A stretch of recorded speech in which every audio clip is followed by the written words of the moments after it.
তারপরে রাসূল সাল্লাল্লাহু আলাইহি ওয়াসাল্লাম বললেন, এমন এক ফিতনা দেখা দিবে যেই ফিতনা আরবের প্রত্যেক ঘরে প্রবেশ করবে। আরবের একটি ঘরও বাকি থাকবে না, খালি থাকবে না, যেই ঘরে এই ফিতনা প্রবেশ করবে না।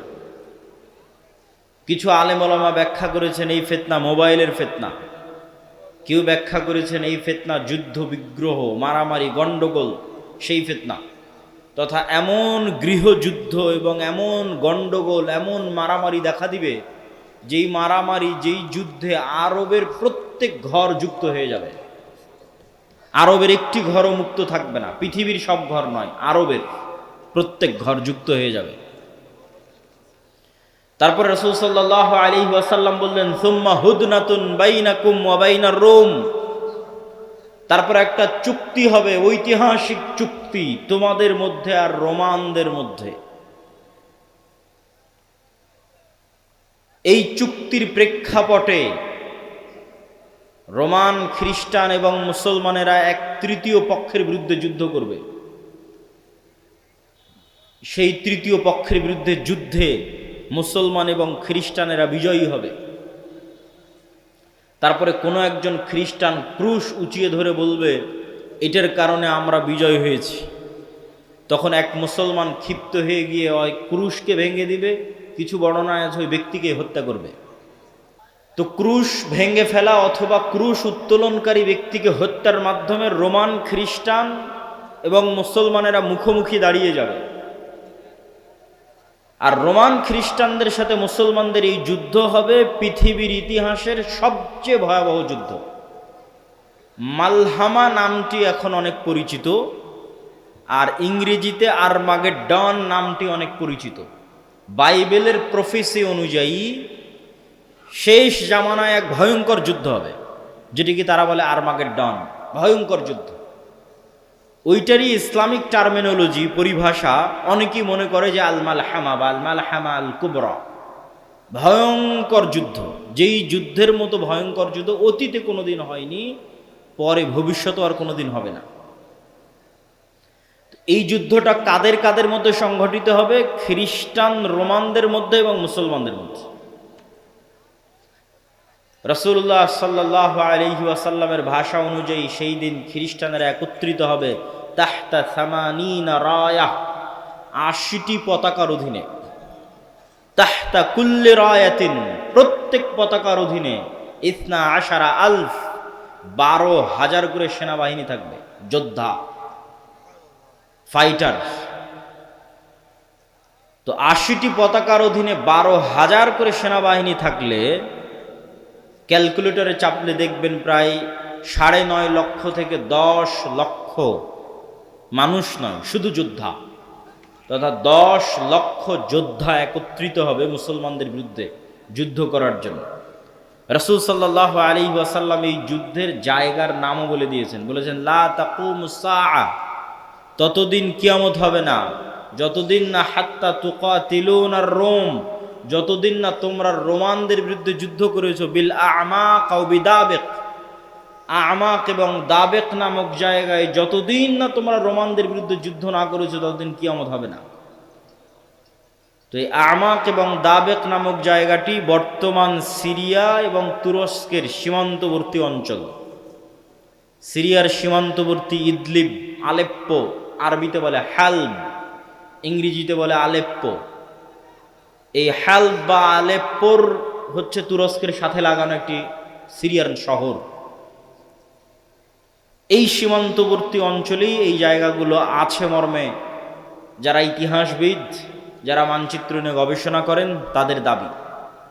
আল্লাহু আলাম। এই যুদ্ধের ভয়াবহতা বলতে গিয়ে রাসূলুল্লাহ সাল্লাল্লাহু আলাইহি ওয়াসাল্লাম বললেন, সেই দিন এই যুদ্ধে এত মানুষ মারা যাবে। আর এক বর্ণনা অনুযায়ী এই যুদ্ধ প্রায় ৪ দিন ব্যাপী চলবে, পঞ্চম অথবা ষষ্ঠতম দিনে গিয়ে বিজয় হবে, অথবা চতুর্থ। তো ৪ দিন যুদ্ধ চলবে। প্রথম ৩ দিন ফলাফল ছাড়াই যুদ্ধ শেষ হবে, শুধু মৃত্যু আর লাশ, লাশের সারি আর মৃত্যু। আর চতুর্থতম, পঞ্চমতম অথবা ষষ্ঠতম দিনে গিয়ে বিজয় নির্ধারণ হবে মুসলমানদের। লাশের সংখ্যা এবং সারি বলতে গিয়ে রাসূল সাল্লাল্লাহু আলাইহি সাল্লাম বলেছেন যে একটি পাখি যদি আকাশে উড়ে তাহলে 1 মাস উড়লেও মানুষের লাশ যেহেতু শেষ হবে না, লাশের দুর্গন্ধ যেহেতু শেষ হবে না, সেহেতু পাখি দুর্গন্ধমুক্ত ফাঁকা জায়গায় বসতেও পারবে না। পাখি পড়ে মারা যাবে, তবুও কোনো ভালো বসার মতো ফাঁকা জায়গা পাবে না 1 মাস উড়লেও। তাহলে এখান থেকে একটা পাখিকে উড়িয়ে দিলে 1 মাসে সে যতদূর যাবে, এই পুরো এরিয়া যদি চতুর্দিক থেকে মাপা হয় তো দেখা যাবে সবই লাশ। তাহলে কত লক্ষ কত কোটি মানুষের লাশ হতে পারে আল্লাহু আলাম। রাসূল সাল্লাল্লাহু আলাইহি ওয়াসাল্লাম বলছেন, গনিমতের বন্টনে কেউ সন্তুষ্ট হবে না। কেন? ওয়ারিসই নাই। সন্তুষ্টি কেমনে হবে? ওয়ারিস নাই। ওয়ারিস নাই কেন? এক বংশে যদি 100 জন সদস্য থাকে তো 99 জনই মারা যাবে, একজন বেঁচে থাকবে, তাহলে তো কোনো ওয়ারিস নাই। যেহেতু কোনো ওয়ারিস নাই, সেহেতু কোনো আনন্দ নাই। তো গনিমতের মাল বন্টনে আনন্দ হবে না, কেননা ওয়ারিস বিহীন হবে সবাই। পুরো বংশের সব মারা যাবে, একজন বেঁচে থাকবে। রাসূলুল্লাহ সাল্লাল্লাহু আলাইহি ওয়াসাল্লাম এই মালহামা বা এই ভয়ঙ্কর যুদ্ধ, এটির বর্ণনা দিতে গিয়ে বলেন, মুসলমানেরা সেই দিন 3 ভাগে বিভক্ত হবে। সুলুসুন ইয়াহজিমু, 3 ভাগের 1 ভাগ যুদ্ধের মাঠ থেকে পালিয়ে যাবে। লা ইয়াতুবুল্লাহু আলাইহিম আবাদান, আল্লাহ সুবহানাহু ওয়া তাআলা এদের তওবা কোনোদিন কবুল করবেন না। ইসলামে কবিরা গুনাহের যে লিস্ট আছে, তালিকা আছে, এই কবিরা গুনাহের তালিকায় শিরক সবচেয়ে বড়। তারপরে বিভিন্ন হাদিসে আছে পিতামাতার অবাধ্যতা, বিভিন্ন হাদিসে আছে নিরপরাধ মানুষকে হত্যা, বিভিন্ন হাদিসে আছে প্রতিবেশীর স্ত্রীর সাথে জেনা। এই যে কবিরা গুনাহ, সবচেয়ে বড় কবিরা গুনাহের যে তালিকা, এই সবচেয়ে বড় কবিরা গুনাহের যদি সর্বোচ্চ 10টা তালিকা করা হয়, তার একটা জেহাদের মাঠ থেকে পলায়ন করা। কিন্তু কবিরা গুনাহ যত বড়ই হোক, তওবা আছে, শিরকেও তওবা আছে, যতক্ষণ শ্বাস আছে। সব অধিকাংশ সাহাবী তো মুশরিক থেকে ইসলাম গ্রহণ করেছে, শিরক করে তারপরে যে ইসলাম গ্রহণ করেছে। এখনো যারা ইসলাম গ্রহণ করেছে তারা শিরক থেকে ইসলাম গ্রহণ করেছে। তাহলে শিরকের তওবা নাই মানে মৃত্যুর পরে কিয়ামতের মাঠে আল্লাহ চাইলে স্বেচ্ছায় এমন অনেক গুনাহ বান্দার মাফ করে দিতে পারে যেটার তওবাই ও করেনি। বুঝাতে না পারলে এটা আমার ব্যর্থতা। এমন অনেক গুনাহ আমরা করেছি যেটার তওবা আমরা করিনি, ইস্তেগফার করিনি, ক্ষমা চাইনি, তাও আল্লাহ ওই গুনাহ তার দয়ায় মাফ করে দিতে পারেন কিয়ামতের মাঠে। কিন্তু ওই যে দয়ায় মাফ করে দিবেন কিয়ামতের মাঠে আল্লাহ, ওই লিস্টে শিরক থাকবে না। এটা হলো শিরকের গুনাহ আল্লাহ ক্ষমা করবেন না। যে বান্দা যদি লাউ আতাইতুম, তুমি যদি আসো বিকরাবিল আরদি খাতায়া, আসমান জমিন পূর্ণ গুনাহ নিয়ে, তাহলে আমি আল্লাহ আসমান জমিন পূর্ণ ক্ষমা নিয়ে উপস্থিত হব। তো এই যে আসমান জমিন পূর্ণ গুনাহের কোনো গুনাহ আপনি জানেন, কোনো গুনাহ ভুলে গেছেন, কোনোটার তওবা করেছেন, কোনোটা করেননি, তাও আল্লাহ দয়া করে মাফ করে দিবে। কিন্তু করবেন না কোনটা? শিরক। কিন্তু যতক্ষণ শ্বাস আছে ততক্ষণ সব গুনাহের ক্ষমা আছে, শিরকেরও ক্ষমা আছে। তো রাসূল সাল্লাল্লাহু আলাইহি ওয়াসাল্লাম বলছেন, যারা ওই যুদ্ধের মাঠ থেকে পলায়ন করবে এদের তওবা কবুল হবে না। 3 ভাগের 1 ভাগ, সুলুসুন, 3 ভাগের 1 ভাগ শহীদ হয়ে যাবে আল্লাহর রাস্তায়। রাসূল সাল্লাল্লাহু আলাইহি ওয়াসাল্লাম বলছেন তারা হচ্ছেন আফজালু শুহাদাইল আরজ, পৃথিবীর সর্বশ্রেষ্ঠ শহীদ। আল্লাহু আকবার। তারপরে বলছেন 3 ভাগের বাকি 1 ভাগ, 1 ভাগ তো পালিয়ে গেল, 1 ভাগ মরে শেষ, আর 1 ভাগ তারা বিজয়ী হবে। এরা বিজয়ী হওয়ার পর এই বিজয়ী দল ইফতাতিহুনাল কুসতুনতুনিয়া, কনস্টান্টিনোপল বিজয় করবে। এই কনস্টান্টিনোপল, কুসতুনতুনিয়া হচ্ছে আজকের তুরস্কের ইস্তাম্বুল, যেটা দীর্ঘদিন তুরস্কের রাজধানী ছিল। এখন রাজধানী আঙ্কারা, কিন্তু ইস্তাম্বুল সবচেয়ে ঐতিহাসিক শহর। সুলতান মুহাম্মদ আল ফাতেহ ইস্তাম্বুলকে বিজয় করেছিলেন। কিন্তু হাদিসের ভাষায় বোঝা যাচ্ছে কিয়ামতের পূর্ব মুহূর্তে, দাজ্জাল প্রকাশের পূর্ব মুহূর্তে পুনরায় মুসলমানেরা তুরস্ক বিজয় করবে, তথা মুসলমানদের বর্তমান যে তুরস্ক মুসলমানদের হাতে আছে, এটি মুসলমানদের হাতে নাও থাকতে পারে। না হলে কনটেক্সট মিলানো কঠিন যে কিয়ামতের পূর্ব মুহূর্তে মুসলমানেরা তুরস্ক কিভাবে বিজয় করবে।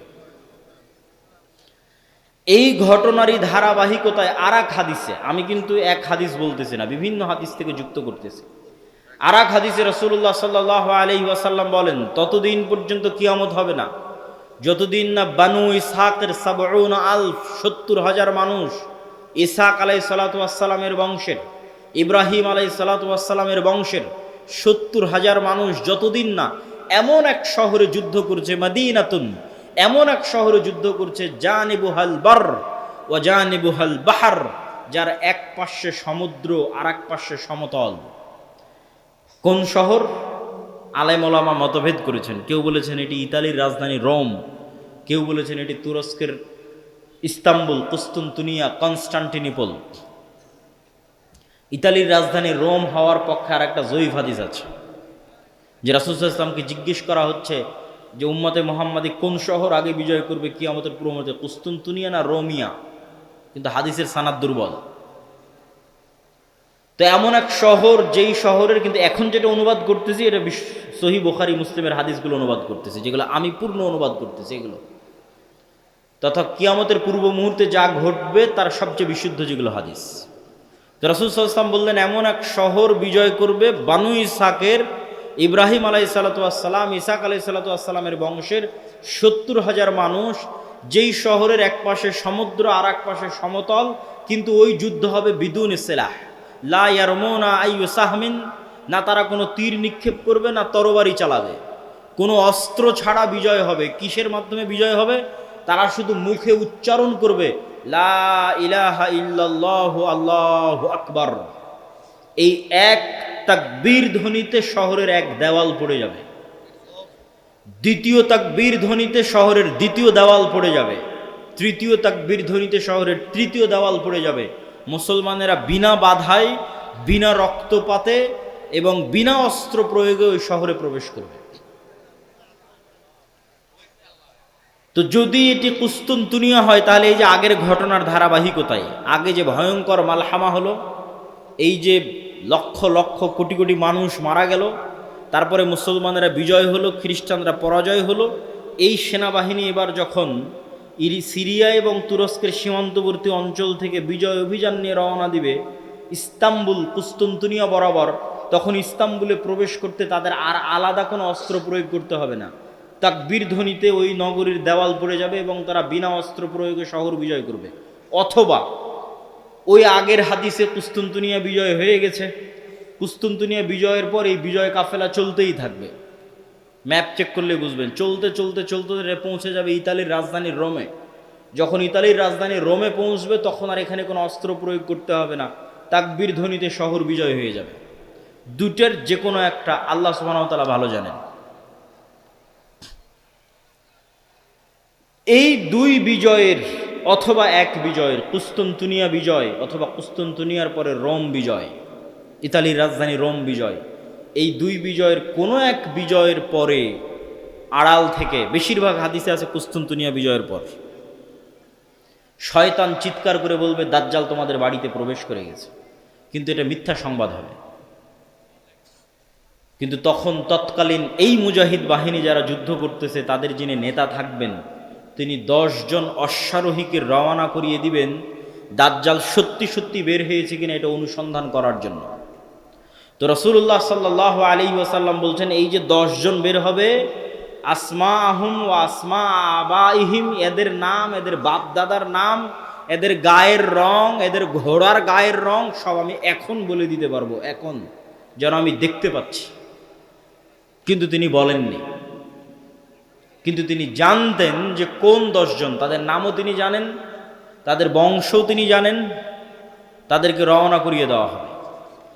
এই ঘটনার সাথে আরেকটা ঘটনা যুক্ত আছে যেটা না বললেই নয়। যেই দিন এই মালহামা হবে, এটা ছুটে গেছে বলতে, সেই দিন ওই হাদিসে রাসূল সাল্লাল্লাহু আলাইহি ওয়াসাল্লাম বলছেন, ইয়াখরুজু মিনাল মাদিনা খিয়ারু আহলিল আরজ, মদিনা থেকে যুদ্ধ করার জন্য সিরিয়াতে এসে রোমানদের বিরুদ্ধে যুদ্ধ করবে, এই জন্য মদিনা থেকে তৎকালীন বিশ্বের খিয়ারু আহলিল আরজ, সবচেয়ে আল্লাহওয়ালা তাকওয়াবান পরহেজগার একদল মানুষ বের হবে। আল্লাহু আকবার। তৎকালীন বিশ্বের সবচেয়ে তাকওয়াবান আল্লাহওয়ালা পরহেজগার মানুষেরা তখন মদিনায় থাকবে। তাদের একটা জামাত এই যুদ্ধে অংশগ্রহণ করার জন্য মদিনা থেকে রওনা দিবে। তখন এই রোমান খ্রিস্টান এম্পায়ারের সেনাবাহিনীরা বলবে, মদিনার মানুষ তোমাদের এখানে কাজ কি?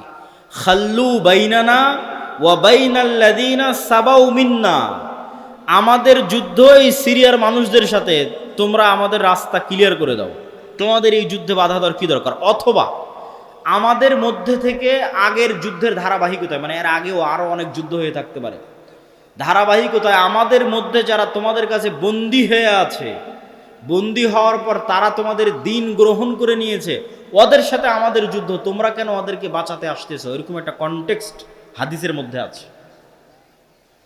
তখন মদিনার মানুষেরা উত্তরে বলবে, আমরা আমাদের ভাইদেরকে একাই ছেড়ে দিতে পারি না, অতএব এই যুদ্ধে আমরা অংশগ্রহণ করবই করব। এখানে ভাইদেরকে বলতে দুটোই উদ্দেশ্য হতে পারে, সিরিয়ার মুসলমানদেরকে অথবা রোমানদের মধ্যে যারা বন্দী হয়েছিল খ্রিস্টান, পরে মুসলমান হয়ে গেছে, ওদেরকে এরা চাচ্ছে নিয়ে নিতে, যে আমরা তো আমাদের লোকজনকেই চাচ্ছি, তোমাদের কি সমস্যা? ওদেরকে বাঁচাতে এরা বলবে, না, আমাদের মুসলিম ভাইদেরকে আমরা একাই ছেড়ে দিতে পারি না। তখন ওই যুদ্ধ হবে। তো এবার এই যে 10 জন অশ্বারোহী রওনা দিল দাজ্জালের অনুসন্ধানে, দাজ্জালকে খুঁজতে, তখনও দাজ্জাল বের হয়নি। তো কিন্তু মুজাহিদ বাহিনী হতবিহব্বল, তটস্থ, হতভম্ব হয়ে যাবে। কেননা দাজ্জালের ফিতনা পৃথিবীর সবচেয়ে বড় ফিতনা। আদম আলাইহিস সালাতু ওয়াস সালাম যেই ফিতনায় পা দিয়ে জান্নাত থেকে বের হয়ে গেছেন, ওটাও ফিতনা। আল্লাহ বললেন, এই গাছের নিকটে আসিও না, এই গাছের ফল খেও না। খেয়ে নিলেন, তো ফল খেতে নিষেধ করাটা ফিতনা। খেয়ে নিলেন, ফিতনায় পড়ে গেলেন, ফিতনা থেকে বাঁচতে পারলেন না। কাবিল হাবিলকে হত্যা করলো, এটাও ফিতনা। নূহ আলাইহিস সালাতু ওয়াস সালামের কওম আগের যুগের সৎ কর্মশীল পরহেজগার বান্দাদের মূর্তি বানিয়ে পূজা করতে লাগলো, ওটাও ফিতনা। লূত আলাইহিস সালাতু ওয়াস সালামের কওম জেনায় লিপ্ত হয়ে গেল, এটাও ফিতনা। কিন্তু এগুলো একটাও ফিতনা দাজ্জালের ফিতনার মতো বড় নয়, এটা বুঝতে হবে। দাজ্জালের ফিতনা আকবারু ফিতান আলা ওয়াজহিল আরজ। আদম আলাইহিস সালাম যেই ফিতনায় পা দিয়েছেন ওইটার চাইতে, কাবিল যে ফিতনায় পা দিয়েছিল ওইটার চাইতে, নূহ আলাইহিস সালামের কওম যে ফিতনায় পা দিয়েছিল ওইটার চাইতে, আদ সামুদ কওমে লূত তারা যেই ফিতনায় পা দিয়েছিল ওইটার চাইতে সবচেয়ে বড় ফিতনা দাজ্জালের ফিতনা। আর এই ফিতনা মোকাবেলা করবে উম্মতে মুহাম্মদ, সর্বশ্রেষ্ঠ উম্মত মোকাবেলা করবে পৃথিবীর সবচেয়ে বড় ফিতনার। কেন দাজ্জালের ফিতনা সবচেয়ে ভয়ঙ্কর, এটাও বুঝতে হবে আপনাকে। আমি স্বেচ্ছাসেবক ভাইদের আবারও দৃষ্টি আকর্ষণ করছি, লোকজনের সংখ্যা বেশি হয়ে যাচ্ছে, পিছনে একটু বসার ব্যবস্থা এবং বামে এখনো ফাঁকা আছে, বামে একটু বসার ব্যবস্থা এবং মানুষজনকে এইদিকেও একটু বসার জন্য উদ্বুদ্ধ করা। প্রিয় উপস্থিতি, কেন দাজ্জালের ফিতনা সবচেয়ে ভয়াবহ? দেখেন, কওমে নূহ আলাইহিস সালামের কওম যখন বড় বড় আল্লাহওয়ালা পীর বুজুর্গ দিনদার মানুষের মূর্তি বানালো, তখন তারাও জানতো যে এই মূর্তির কোনো ক্ষমতা নাই।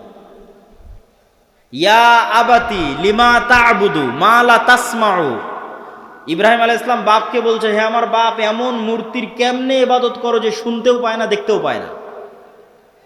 তাহলে আগের যুগের মানুষ যে মূর্তির ইবাদত করতো অথবা এখনো করে, তাদের সাথে কোরআনের যে তর্ক বিতর্ক, ওই তর্ক বিতর্কের মানদণ্ড হচ্ছে, তোমরা যেই সমস্ত বাতিল ইলাহের পূজা করো, এদের রব হওয়ার ক্ষমতা নাই। রব হওয়ার ক্ষমতা নাই মানে কথা বলার ক্ষমতা নাই, শোনার ক্ষমতা নাই, দেখার ক্ষমতা নাই, সৃষ্টির ক্ষমতা নাই। এরা একটা মাছি বানাতে পারবে না, মশা বানাতে পারবে না, এরা একটা খেজুরের বিচির দানার উপরের যে পাতলা আবরণ থাকে ওটার পর্যন্ত এরা মালিক নয়। তাহলে যে রব নয়, ও ইবাদতের যোগ্য কেমনে হয়? রব তো আমি, আসমান জমিন আমি বানিয়েছি, সূর্য চন্দ্র আমি বানিয়েছি, ইবাদত আমার করো, এই দিয়ে কোরআন পরিপূর্ণ। এটা মানুষের বুঝতে সহজ যে এর ক্ষমতা নাই, কেন এর ইবাদত করবে। কিন্তু এই কনটেক্সট অচল হয়ে যাবে যখন দাজ্জাল আসবে। কেননা দাজ্জাল রব যা যা করতে পারে তার প্রায় সব কিছুই করে দেখাবে। এই জন্য দাজ্জালের ফিতনা সবচেয়ে ভয়াবহ, ভয়ঙ্কর ফিতনা। মা কালী, মা দুর্গা আর শাহজালাল আর শাহপরাণ, যাদেরই মানুষ আল্লাহ বাদ দিয়ে ইবাদত করছে, আর ঈসা আলাইহিস সালাতু ওয়াস সালাম আর মারিয়াম আলাইহিস সালাতু ওয়াস সালাম আর যাদেরই ইবাদত করছে, তারা কেউ এখন আপনাকে দেখাতে পারবে না যে আমি আকাশকে আদেশ দিলাম আকাশ বৃষ্টি বর্ষণ করবে, আমি জমিনকে আদেশ দিলাম জমিন ফসল উৎপাদন করবে। জান্নাত দেখালাম, জান্নাতে ঢুকে যাও, জাহান্নাম দেখালাম, জাহান্নামে ঢুকে যাও, মৃতকে জীবিত করে দিলাম। এইরকম একচ্ছত্র কন্ট্রোল যা একমাত্র রবের থাকে, তার কারণ নাই, ফলত ওদেরকে বাতিল ইলাহ প্রমাণ করা সহজ। কিন্তু যখন একজন সত্যি সত্যি এগুলো আপনাকে করে দেখাবে, তখন আপনি ঈমান ধরে রাখতে পারবেন না, অনেকগুলো কারণে।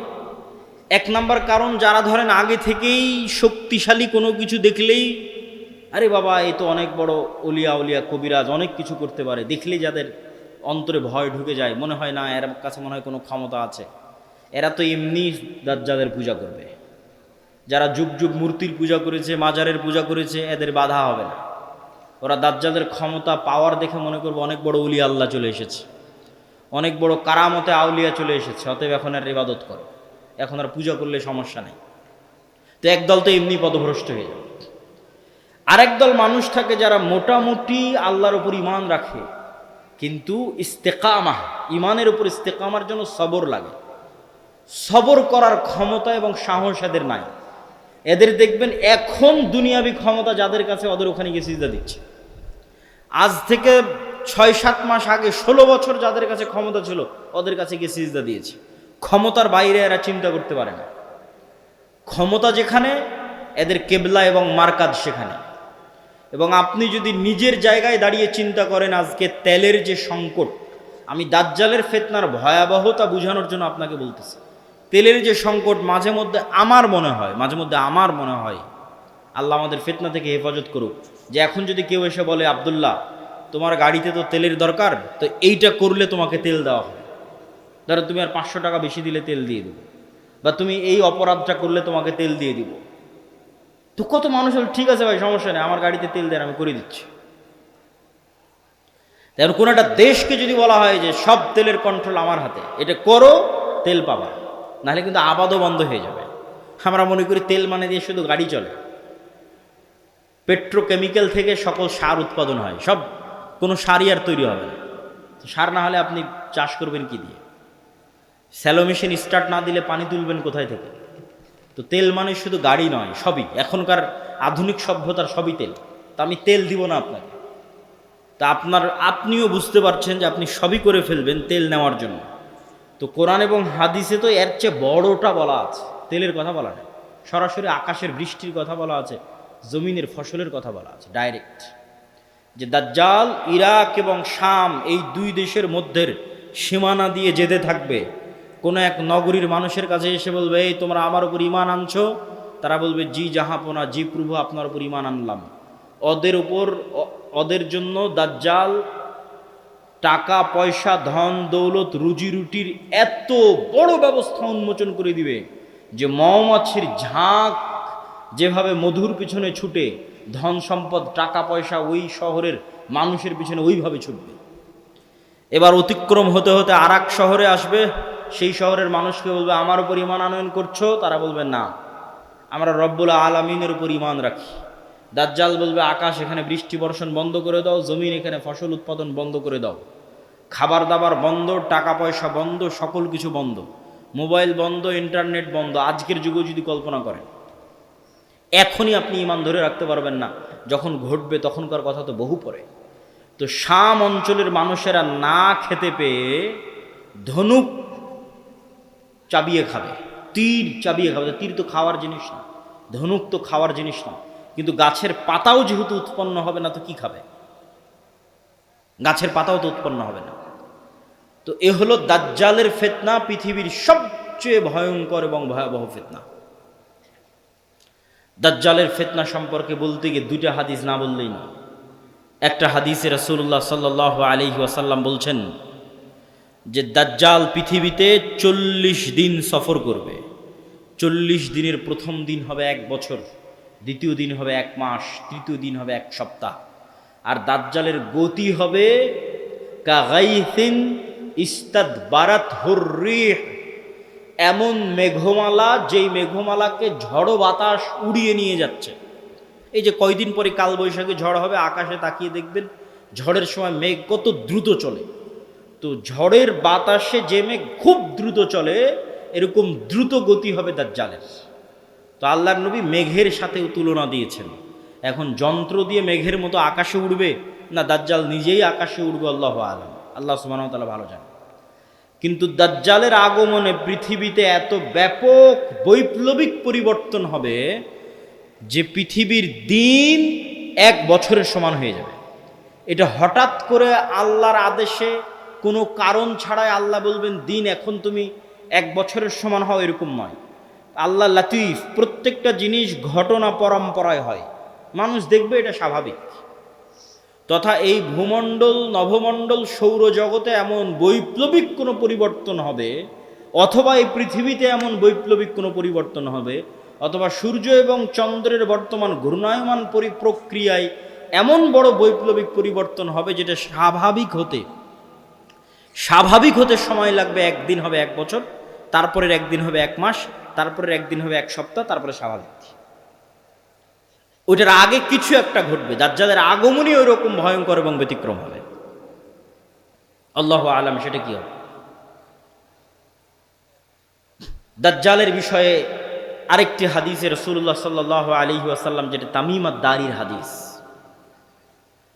যারা 30 দিন সমুদ্রে লাইবা বিহিমুল মাউজ শাহরান কামিলান, সমুদ্রের ঝড়ো বাতাস এবং ঢেউ 1 মাস যাবৎ তাদেরকে কোথায় নিয়ে গেছে কোনো কন্ট্রোল ছিল না নৌকার উপর। এক দ্বীপে গিয়ে যখন নৌকা ঠেকলো তখন দেখছে একটা প্রাণী, জীবজন্তু, জানোয়ার, গরু ছাগল মহিষ যেমন জীবজন্তু জানোয়ার, এরকম জীবজন্তু জানোয়ার যার মুখ এবং পা সব এত বিশাল লোমে ঢাকা যে কোনটা মুখ আর কোনটা পিছন এটা বোঝা যাচ্ছে না, এই জানোয়ার কথা বলতেছে। তো মানুষ তো কোনোদিন দেখেনি, মানুষ ছাড়া আর পৃথিবীর কোনো জীবজন্তু জানোয়ারকে কথা বলতে। তো আরবের ওই মানুষেরা এই জানোয়ারকে কথা বলতে দেখে মনে করেছে এটা জিন, শয়তান, কিন্তু জীবজন্তু জানোয়ার। ও বলছে আনাল জাসসাস, আমি গোয়েন্দা, একটা মানুষ তোমাদের সাথে সাক্ষাতের অপেক্ষা করছে, এদিকে যাও। তো তামিম আদ-দারি বলছে আমরা যখন ওই মানুষের কাছে গেলাম, বিশাল দেহের মানুষ, এত বিশাল দেহের মানুষ আগে কোনোদিন কখনো দেখিনি। তো দাজ্জালের বিশাল দেহের হওয়াটা কি ব্যতিক্রম কিছু? ব্যতিক্রম কিছু না। আমরা এখন 5 ফিট 5 ইঞ্চি 6 ফুট হয়ে গেছি, কিন্তু আদি পিতা আদম আলাইহিস সালাম তো আর 5 ফিট ছিলেন না। আদম আলাইহিস সালাম ছিলেন 60 দেরা, 60 হাত 60 গজ, 40 মিটার, প্রায় 10 তলা 15 তলার সমান উঁচু। তাহলে এখন যদি আদম আলাইহিস সালাম আমার সামনে উপস্থিত হয়, তাহলে আমি তো আশ্চর্য হয়ে যাবো, কারণ এই বিশাল দেহের মানুষ তো আমি কোনোদিন দেখিনি। তাহলে দাজ্জাল বিশাল দেহের হবে, এটা ব্যতিক্রম নয়, কেননা দাজ্জাল তো আদমেরই সন্তান, মিন উলদে আদম, আদমের সন্তান। তো তার হাত, তার হাঁটু এবং তার কাঁধ এমন শক্ত করে বাঁধা আছে।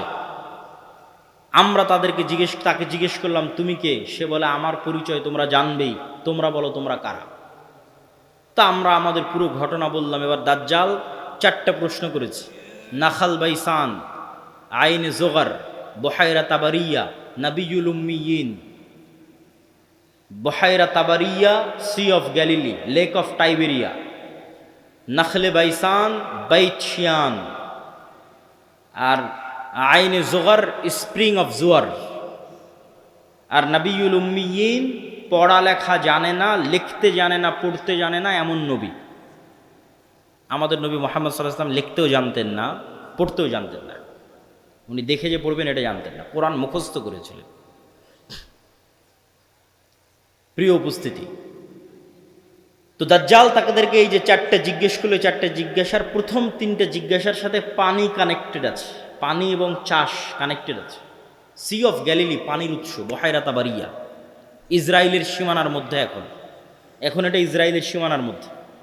বাইবেলের প্রফেসি অনুযায়ী তথা বাইবেলের বর্ণনা অনুযায়ী ঈসা আলাইহিস সালাম যত মোজেজা দেখাতেন সব এই সাগরের আশেপাশে, এই লেক, এই হ্রদ, এই খালের আশেপাশে।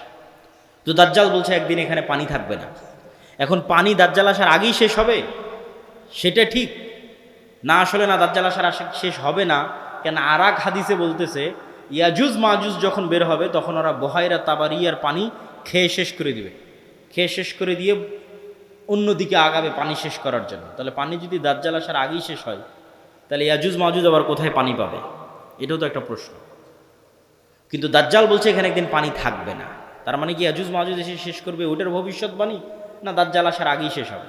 মানে অনেকেই দেখি এখন খুঁজে যে বহেরা তাবারেতে পানি শেষ হচ্ছে কিনা, সেটার জন্য বলতেছি যে পানি যে দাজ্জাল আসার আগেই শেষ হবে এটা মনে করাটা একদম 100% ঠিক এটা বলা যাবে না। কেন আর এক হাদিসে কি বলা হচ্ছে? ইয়াজুজ মাজুজ এসে বহেরা তাবারের পানি খেয়ে নেবে।